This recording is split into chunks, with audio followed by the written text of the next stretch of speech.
Hello guys, I'm Jack. I'm joined with Alex from Darts Corner and also a co-host at the Weekly Darts Cast, and we're going to go through the first round matches of the World Matchplay and try and work out who's going to win and what the score's going to be. So play along, give us your answers in the comments. Let's get into it. Hello Alex, how are you? You good? Yeah, all good. How's yourself? Yeah, I'm very good, mate. Right, so we'll go through the order of the seeds. We'll start off with, so this is first to 10, I believe, and we'll go through. So, our first game, Luke Humphries versus Van Veen. This is like one of those pick out games, I think, for this tournament or for the first round. How do you see this one going? Well, I think we'll take turns to sort of guess the score, and then we'll have a bit of a chat about it. But yeah, go on then. Luke Humphries versus Van Veen. Yeah, it's not a bad first game at the top of the draw, is it? You've got the world number one, last year's winner, Luke Humphries, against the world youth champion, Gian Van Veen. I think this is one that could go all the way, and Van Veen is someone that I really do expect to be one of the next players to get into that top 16. But he's not had a lot of luck with the draw. I think it's fair to say, playing Luke Humphries, who's in some good form this year, probably a player of the year so far. I think this one is going to go extra legs. I know it's first to 10, but obviously the beauty of the match play, you can go into overtime. I think this one goes into overtime, but I do think Luke Humphries is going to get the win here. I'm going to go 12-10 to the top seed Humphries. 12-10, yeah, I agree with you, actually. I think this is going to be super close. I think, yeah, if I was to go for a score, I probably would have said like 10-7, but I think that's pretty fair. Right, Danny Noppert versus Cameron Menzies. I don't feel like Noppert's in like the greatest form in the world at the moment, and Menzies is sort of, he's doing all right on the Pro Tour and stuff at the moment. I'm going to go for a little bit of an upset on this one. You can agree or disagree. I'm going to go Menzies. I'm going to say 10-6 to Menzies. What do you reckon? Well, I had down here 10-7 to Menzies, so I'm fancying an upset in this one as well. I'm sure, like you know, Cameron Menzies is a player that we all love to watch when he plays on the big stage. He wears his heart on his sleeve. He's not someone that just gets up there and throws. He obviously gets into the games quite a bit, shows his emotions. And Danny Noppert, he does that a little bit, but I'd say he's quite a reserved character in comparison. Tries to keep it all in touch, and he's an underrated player, I think. But like you said, I think he's not in the best of form when it comes to the TV events. It is a debut for Cameron Menzies, so how does he cope with the Winter Gardens and that hot stage as well? But like you, I think there's going to be an upset in this one. I think it will go up. You know, it could go either way. You could make a case for either, but I'm going to go a little bit closer than you, 10-7 to Cameron Menzies. Yeah, I think if Menzies shows up, I think he's probably going to be the favourite to win that one. But it all depends on Menzies for me. Noppert is going to be pretty steady, as he always is. But yeah, okay, so we got Menzies there. Right, Nathan Aspinall versus Wessel Nijman. What do you reckon? Oh, yeah, this is one of the ties of the round, I think. And again, it's another debutant, Wessel Nijman, making his debut at the World Match Play. And, you know, he's a young player that's really made his mark in the PDC since he come onto the tour last year, winning a title. And great to see him get into these events as well. He's not had a big run on TV yet. I think that's fair to say that the Grand Slam last year, he was throwing those ridiculous averages, 111, 106, whatever it was, and losing all his games. He's such a good player. But Nathan Aspinall, obviously, experiences on his side, Premier League player, won this title a couple of years ago. I don't know whether that's going to be a factor. He's got a lot of money to defend in this tournament, 200 grand. If he goes out early, he could drop out the top 16. Maybe that's going to be on his mind a little bit. I'm going to go for the upset on this one. I think Wessel Nijman could cause the upset in this one, get a win on debut. I'm going to go 10-8 to the Dutchman. Nice, yeah. I think if I was to put my money on it, I'd be going Nathan Aspinall on this one, probably like 10-6 or something. Again, it's kind of like the Menzies thing. I think if Aspinall turns up, he probably wins it, but you just never know with Aspinall, with like the dartitis stuff that's going on and all that sort of stuff. And yeah, like you said, defending all that money could be a big one for him. But yeah, okay, fair enough. I like it.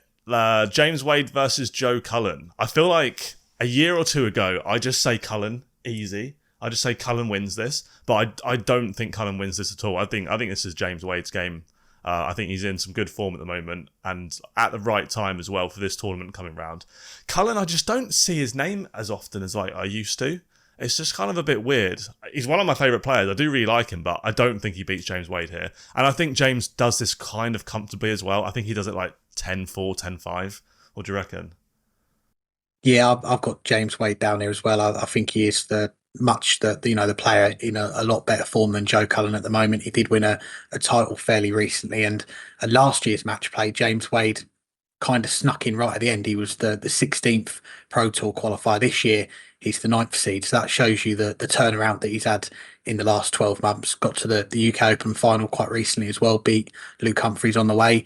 Like you say with Joe Cullen, he's such a good player to watch when he's in full flow, but we've not really seen a lot of him for the last couple of years. He has qualified for this event again, 10th year in a row he's at the match play, 20th year in a row for James Wade, but I think the form line suggests that this is going to be James Wade. So I'm going to go a little bit closer than you. I'm going to go 10-6 to the machine on this one. Cool. Right. Stephen Bunting versus Ryan Joyce. What are you saying there? Well, this is we had the draw yesterday for the match place. You have the 16 top 16 against the next top 16 on the Pro Tour, but we've actually got three rematches from the first round last year, which is quite incredible, really. This is one of them. Stephen Bunting against Ryan Joyce. Bunting, he won it 12-10 against Ryan Joyce last year, so it was a very close game.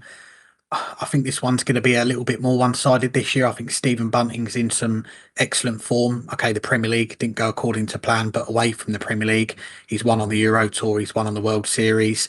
He's putting in some big numbers, putting in some big performances. Ryan Joyce, he's always a dangerous player. He did push Luke Littler very close at Ali Pali. He was the closest to beating him last year, but I think at the moment all signs are pointing towards Stephen Bunting. I'm going to go 10-5 to the bullet.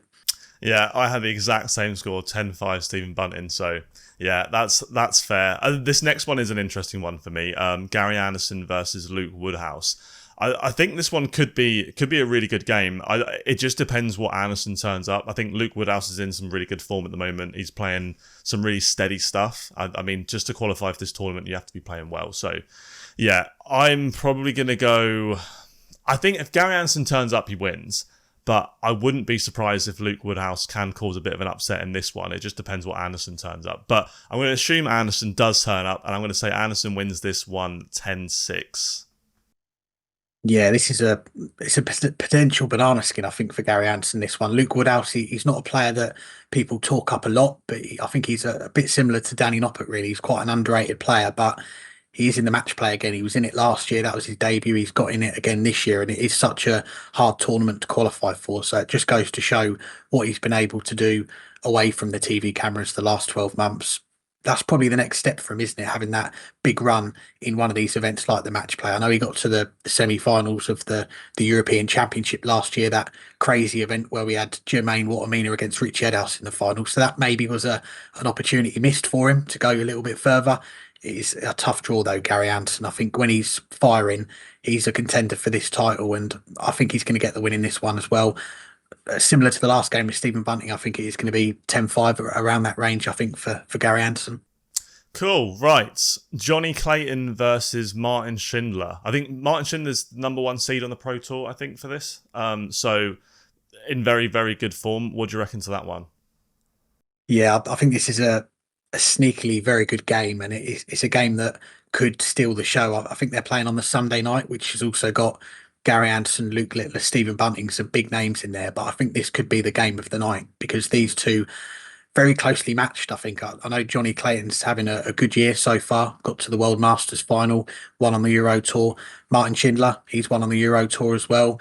We just saw him get to the semi-finals of the World Cup. Not won a game yet at the World Match Play. 3 years he's qualified. He's lost in the first round on all three occasions. He's had a couple of close games in there. I think this is going to be the year that he gets that win. It's a very tough first game against Johnny Clayton, but I think he might just have the edge in this one. Again, I'm going to go with an overtime game in the first round. I'm going to go 11-9 to Martin Schindler, and he gets that first win at the match play this year. Yeah, I mean, he's had such a good year this year, Schindler, and I think the World Cup probably helps him a little bit as well because he got a chance to show everyone sort of what he's made of on the TV in the World Cup, and that wasn't that long ago. So yeah, I agree with you. I think we get a Martin Schindler win here over Johnny Clayton. I feel like Johnny Clayton's sort of like he's like the bar of like where where you need to be like a top 16 dart player. So if you can beat him, you're good enough. If you can't, you're probably not. So yeah, I want to go Schindler. Yeah, I think probably a similar score, like 11-9 or 10-8 or something like that. Yeah, I'd back you on that one 100%. Dave Chisnall versus Mike De Decker. This is an odd one because, again, Chisnall on the floor is normally pretty good. Chisnall on the TV is normally not the greatest. And Mike De Decker got a tournament win last year.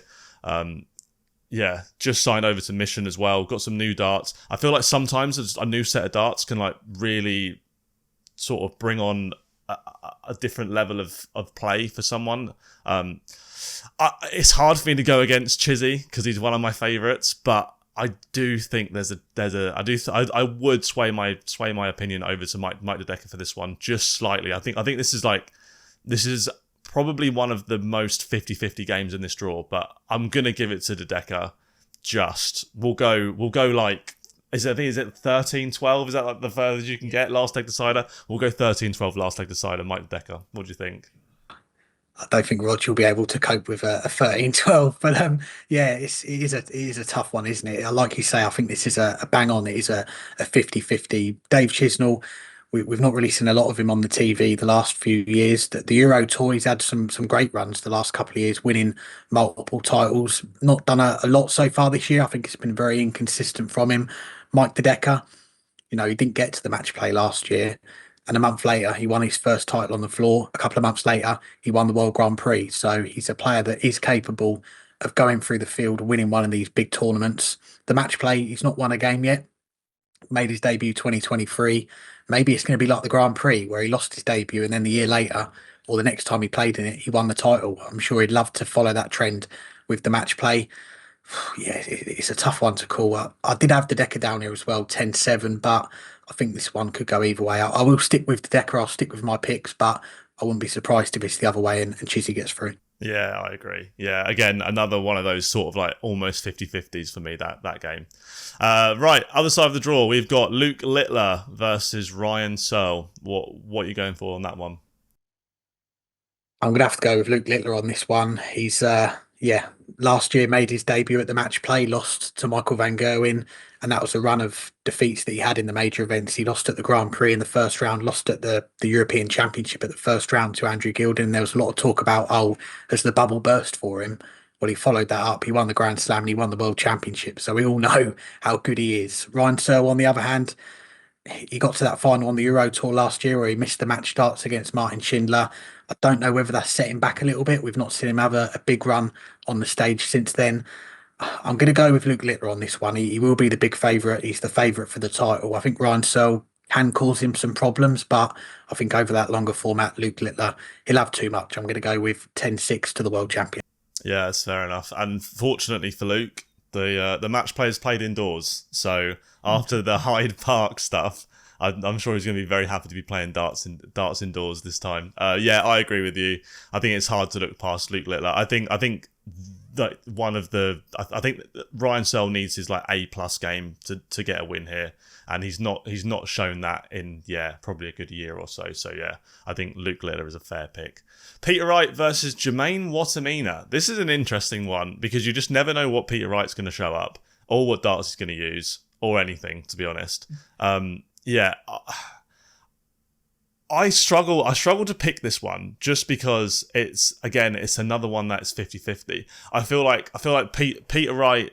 I'm going to go Peter Wright on this. I feel like you've come into this with like loads of preparation, and I'm just looking at the names and just picking a score out the top of my head. But I'm going to go Peter Wright with this one. Let's go 11-9. I think it could be close. I think if Peter Wright can control the pace in this one, because obviously Wattimena is such a fast player, I think he's going to have the edge. But yeah, let's go 11-9 Peter Wright. What do you think? Well, this is a game that I wouldn't have to make any preparation for. People that know me know I'm a massive Peter Wright fan. So whatever form he's in, I'm going to pick him. If he's playing Luke Littler in the first round and he's not won a game in 6 months, I'm going to go with Peter Wright. But it is getting more and more difficult to justify picking Peter Wright for matches in these major tournaments, which you go back a few years, he was one of the best players in the world. So it has been a big fall off for Peter. Jermaine Wattimena, he's an opponent that he's played a few times recently, and he's had differing success, shall we say. The European Championship, he was whitewashed 6-0 by Wattimena. Then he beat him in the World Championship and beat Luke Humphries in the next round. It is a tough one. It's going to be heart over head for this one for me. Head says Jermaine Wattimena, but I'm always going to back Peter Wright. So I'm going to go 10-7 Snakebite. He's going to get another win on the Winter Garden stage. Yeah, I like it. I like it. Right, Damon Heta versus Andrew Gilding. I'm quite excited for this one. I think hopefully because Damon Heta does his little is that thing, and we got the Gilding thumbs up. So we're gonna have a little game of charades on the stage, I think. But yeah, what are you going for this one? Yeah, we're just missing the Brendan Dolan helicopter celebration for the 180. We'd have the full set. I'm going to go with Damon Heta on this one. Andrew Gilding, obviously a player we all love watching.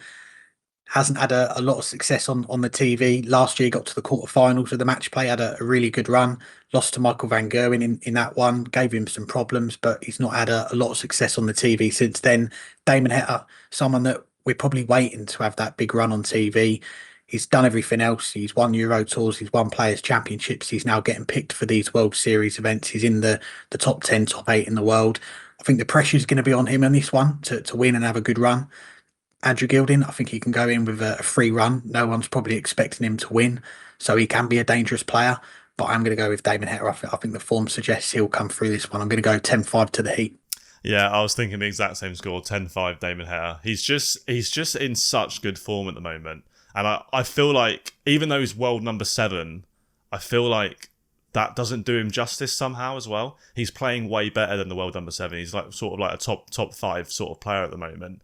And yeah, I think he just won his 10th Pro Tour or something as well. Like, that takes some doing, especially when he's only had a tour card for only a few years, really. But yeah, I was going to say the same, 10-5 to Damon Heta. Rob Cross versus Dirk van Duijvenbode. Again, Dirk, super good form at the moment. He's playing pretty good, and I wouldn't necessarily say Rob Cross is playing great. He had a few good runs sort of like early on this year and sort of towards the end of last year, but I've not seen him do loads of bits the last sort of couple of months or so. I don't know how. This is a difficult one to pick. I think this one could be really close. I'm going to go another last leg decider. I'm going to go Dirk. I'm going to say Dirk wins the ball, gets 12-12, holds his throw in like 15 last leg, and that's it done. I'm going to go Dirk 13-12. Well, it's funny you mentioned last leg deciders. These two have had a last leg decider at Ali Pali a few years ago, and Dirk won that one. So that would be history repeating itself. Like you, I think this is a very tricky one to call. Dirk van Duijvenbode, he's come back into some great form. He's had his injury problems, which has derailed him a little bit. He dropped out the top 16, was getting towards dropping out the top 32, but he's managed to sort of keep himself up there, get back to the match play. And he's such a good player to watch. He's box office, and I'd love to see him in the Premier League one day. I think he'd be a very fun player to watch. Rob Cross, obviously, we've seen him a lot in the Premier League. We've not seen him a lot away from those events. He skipped a lot of events, but he's a quality player in his own right.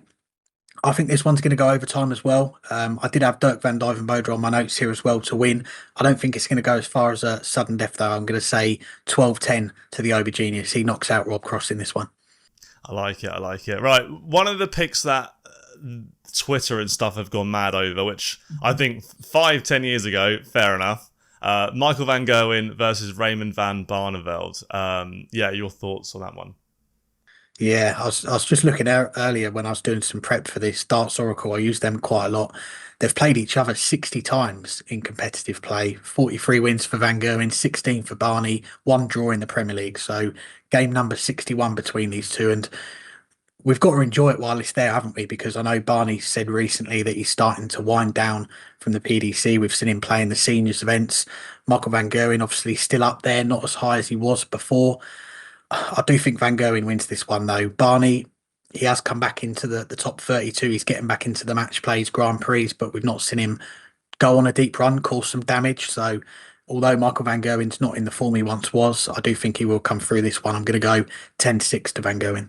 Yeah, that sounds about right to me. Yeah, I'd have said 10-5, 10-6. I think judging on our predictions so far, I think it does show how close the top 16 is to the top 16 on the Pro Tour, because I think the most far away game we've picked so far is 10-5. But Yeah. Anyway, I agree with you. I think Michael Van Gerwen's just going to be too much for Barney. And yeah, 10-5, 10-6, something like that. Ross Smith versus Josh Rock. This is my pick for the first round. This is the match that I'm most excited for out of all the games. I think this game could go either way. I'm going to say Josh Rock wins it, but I feel like we could potentially hit some like 180 records in this one. Yeah. I'm going to say Josh Rock. I'm going to say Josh Rock 10-7, but I think this has got potential to be 100 average from both. I don't know, 10 plus 180s from both. Like one of them crazy sort of games of darts. Hopefully it lives up to it, because I think everyone's thinking the same sort of thing. But yeah, I'm going to go Josh Rock 10-7 on this one. What do you reckon? Well, first of all, whoever the referee is for this game, I hope they've got some soothers or something backstage after this one, because they're going to be saying 180 quite a lot. I'm with you. I think this could be a 180 fest between these two players. And yeah, like you, I think this is one of the ties of the round. It has got the potential to be the best game of the first round, maybe even the best game of the tournament. I think it is going to go all the way to a sudden death leg. These two, they did play in the first round last year. Ross Smith won it fairly comfortably in the end, but they've had a cracking game back at the UK Open in March. It was on board 2. Josh Rock won it 10-9. They both averaged over the ton. It was one of the games of the year. Hopefully we get that again in this one. It does go all the way. I'm going to go Josh Rock as well. I think he's going to get that first win on the match play stage. He's obviously just won the World Cup. He's playing some excellent stuff at the moment. I'm going to go 13-12 to the Northern Ireland #1. I like it. You know, I hope that does happen, or I hope it does go last take the side. I feel like out of all the games, that's probably the one that may well deserve it. Right, second to last game, we've got Chris Dobey versus Ricardo Pietreczko. As much as I like watching Pietreczko, and I think in the World Cup he was great and stuff, I think this is one of the more clear-cut ones for me. I think Chris Dobey's playing really well. I'm not saying Ricardo's not playing well. I just think Chris is just on a different level at the moment out of these two. It's a pretty clear-cut one for me. I'm going to go Chris Dobey. I'm going to say 10-4. We're going to go 10-4. Have the biggest gap so far we've had today. Yeah. What do you think about that game? Yeah, I've got 10-4 down here as well. I know we just spoke about a lot of these games being close. This is the one that you look at the draw, probably the easiest one to call maybe. Chris Dobey's going to be a strong favourite. He's in that top 8 in the world. He's having some good runs at the minute. Ricardo Pietreczko, when you look at the averages for the year and the players that have qualified, he is by far the lowest. I think he's 54th on the averages for the year so far. So he's got a lot of work to do. Similar to last year, when he played the match play for the first time, he went into it not in form, and he played Luke Humphries. Still played pretty well. He averaged a ton, but Humphries averaged 108, so he didn't really get many chances at the doubles. I think it's going to be similar here. I'm going to go with 10-4 like you. It's going to be similar to last year. It's going to be a defeat for Pikachu, and Chris Dobey's going to go through to the second round. I like it. Right, and the last game, we've got Gerwen Price versus Daryl Gurney. It's going to be a bit of a hot game, this one, I would imagine. But what do you have out of this one? Yeah, again, it's another rematch of last year's first round, and it's a mini rematch of the World Cup last month when we had Wales against Northern Ireland, and that what a game that was, that going all the way to the last leg, and we saw at the end the great sportsmanship from Wales in defeat. Not always been the case between Gerwen Price and Daryl Gurney. You mentioned this could be a fiery one. I remember their game they had at the Premier League when they had a bit of afters with each other. I think they get on a little bit more now, but obviously playing a singles game that could rear its head again. I think this is going to be Gerwen Price's one. I'm going to go 10-7 to Price. He's having a good year so far. He looks to be enjoying himself again, playing darts. He won on the World Series recently. He's the 11th seed. I don't think there's 10 players better in the world than Gerwen Price right now. I think that's a false ranking for him, but he's not won a major for a few years. He's not got to a major final for a few years, so he does need to correct that if he wants to get back to where he was before. I think he gets the run going in Blackpool. I think he does beat Daryl Gurney. I'm going to go 10-7. Yeah, I agree. I think I'd have said Gerwen Price 10-6 or 10-7. But guys, that is our predictions. Let us know in the comments what you think. And yeah, cheers, Alex. I appreciate it. Anytime. Great stuff. Right, guys, leave your comments in the comment section. Subscribe to the YouTube channel, and yeah, let us know if you want to see us do the rest of the tournament as well, because we can definitely do that. But yeah, anyway, guys, thanks for watching. See you later. Bye.